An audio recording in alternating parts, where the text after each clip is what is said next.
Bonjour à tous et bienvenue sur la Banque Postale Asset Management Télévision. Les marchés actions sont extrêmement volatiles, alors quels sont les enjeux, quelle stratégie adopter pour l'été?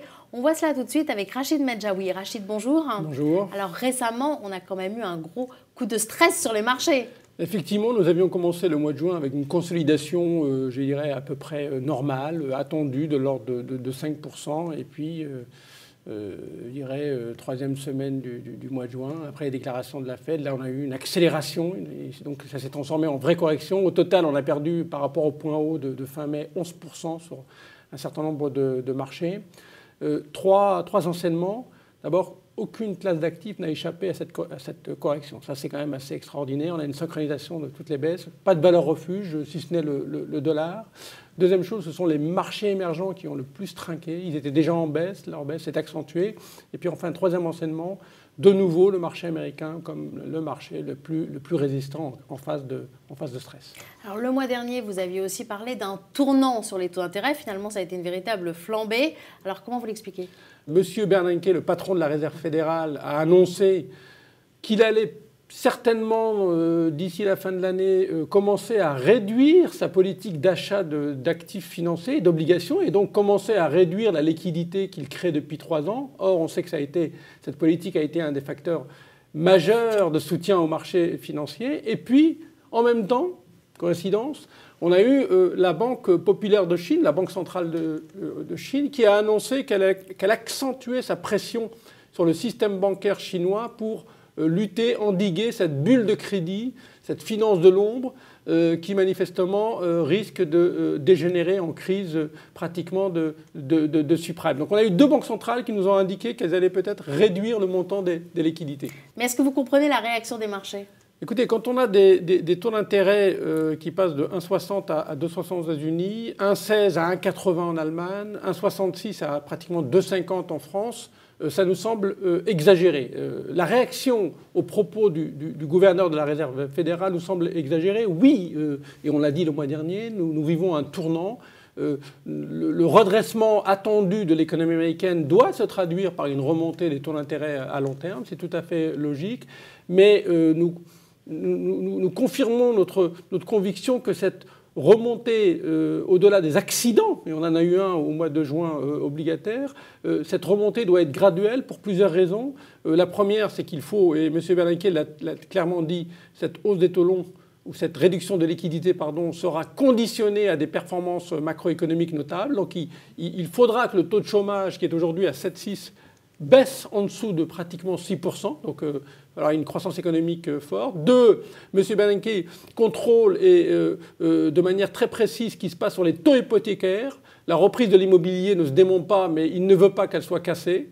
Et puis enfin, rappelons-nous, l'État américain, comme la plupart des États dans le monde, doit se désendetter, et donc il faut absolument que les taux d'intérêt réels, après inflation, ne remontent pas très fortement. Donc ça, c'est la première chose. Et puis surtout, on trouve que la réaction des taux d'intérêt en zone euro est exagérée. La situation de la zone euro est absolument différente de ce qui se passe aux États-Unis. Nous, on est en récession.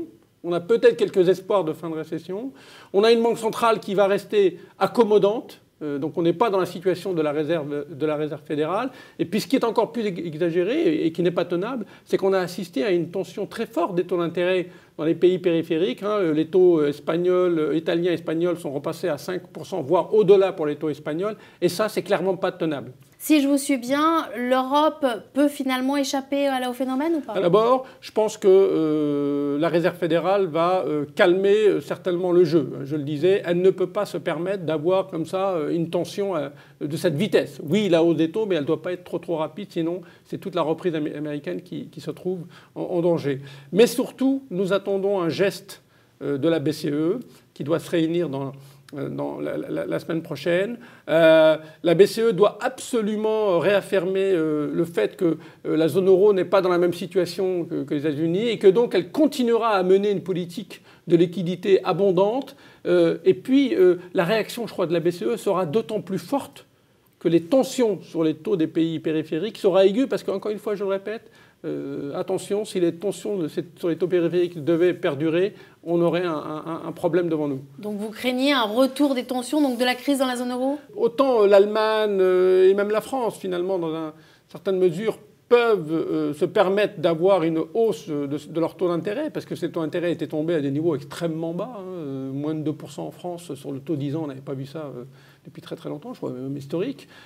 Autant les pays du Sud, et en particulier l'Italie, l'Espagne, ne peuvent pas se permettre d'avoir une hausse des taux longs, parce qu'eux sont toujours en forte récession, endettement très très fort. Ils ont besoin au contraire de taux d'intérêt réel très faibles. Donc il faut un engagement de la BCE, et puis il faut également, cette fois-ci du côté des politiques, et on espère que le sommet européen va apporter des avancées sur justement cette résolution de la crise en zone euro. La crise en zone euro, cette résolution avance. On a eu des tournants l'année dernière avec la BCE, mais maintenant il faut des avancées du côté de l'union bancaire, parce que, il faut le répéter, la refondation de la zone euro passera également par le retour de la croissance économique. Et une des conditions nécessaires pour cette reprise économique, c'est qu'il y ait reprise du crédit bancaire, et là on n'y est pas encore.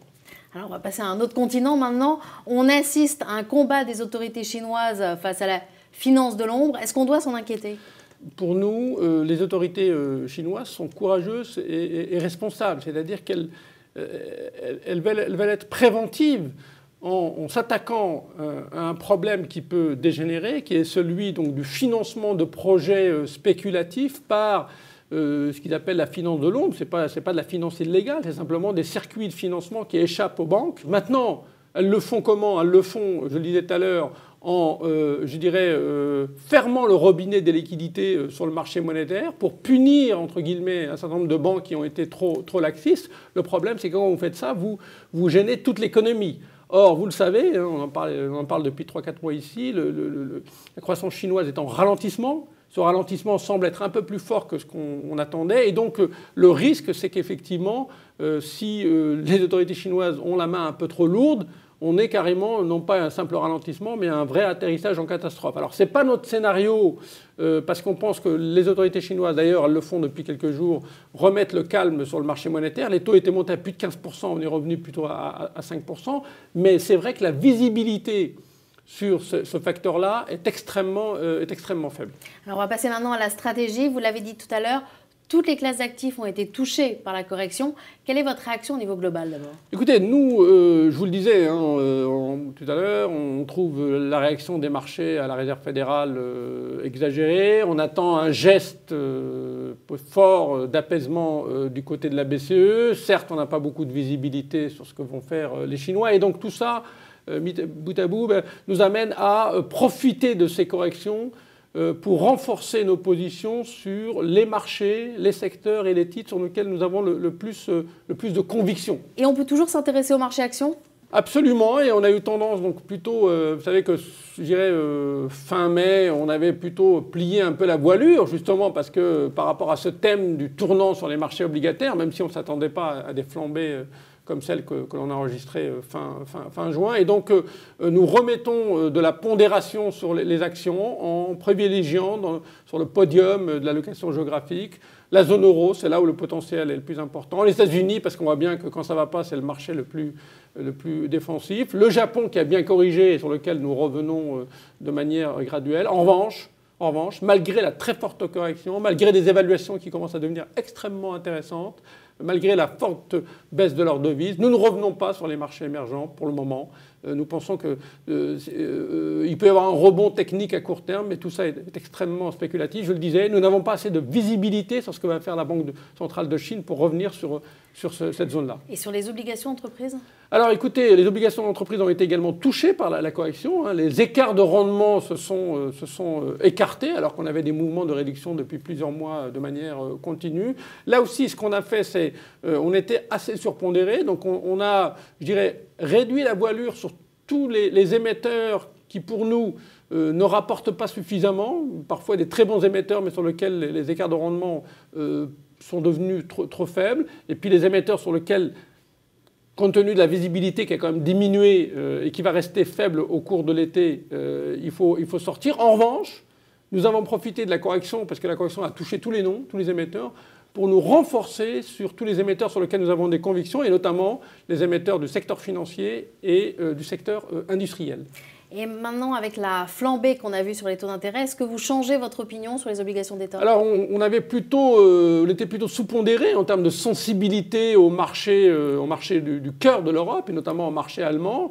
Ce qu'on fait, c'est qu'on réduit cette sous-pondération. Donc, on reprend un peu de pondération, mais tout en restant plutôt sous-pondéré en termes de sensibilité, parce que même si cette hausse des taux longs est exagérée, le sens de l'histoire, c'est plutôt, encore une fois, la remontée des taux longs devant nous. En revanche, malgré tous les éléments de risque dont on a parlé sur le risque de retour de tension en zone euro, notre sentiment c'est que la BCE, je le disais, doit intervenir. Et donc nous maintenons nos positions de surpondération sur un certain nombre de pays périphériques du Sud, et notamment en particulier l'Italie. D'accord. Alors dernier point, l'échange. Alors là, que faire? Est-ce que vous êtes toujours confiant en ce qui concerne le dollar? Écoutez, le dollar a enfin joué son rôle de valeur refuge, a enfin progressé contre l'euro. Alors on est revenu simplement au niveau de fin mai, on était passé à 1,34, on est revenu plutôt aujourd'hui sur des niveaux d'à peu près 1,30-1,50. Bien entendu, plus que jamais, nous confirmons notre vue positive sur la devise américaine. Je crois que les facteurs pour nous sont relativement évidents, même si les marchés d'échange à court terme peuvent nous prendre à contre-pied. La situation macroéconomique est tellement différente entre la zone euro et les États-Unis. On a une banque centrale qui annonce, même si elle le fera de manière graduelle, qu'elle va resserrer les taux d'intérêt un jour. On a une banque centrale européenne qui, au contraire, peut encore, et on n'exclut pas une baisse des taux encore de la BCE. Donc le dollar doit monter, ce qui serait une bonne chose, parce que, je le disais tout à l'heure, si le dollar monte, je pense que ce sera le facteur qui pourra permettre d'amortir la tension des taux longs américains par rapport à nos taux longs européens. Et enfin, il y a eu une très forte correction, je le disais tout à l'heure, sur les devises émergentes. On est tenté, sur certains pays que l'on considère beaucoup plus solides, parce qu'il y a une discrimination très forte, le marché n'a pas discriminé, mais je le disais tout à l'heure, nous ne profitons pas de ces niveaux très très bas, nous attendons encore quelques semaines, voire quelques mois, pour avoir un peu plus de visibilité, je le disais toujours, sur l'action des autorités chinoises. Rachid, merci. Merci à vous. Quant à vous, je vous remercie d'avoir suivi ce décryptage de l'actualité économique et financière. À très bientôt.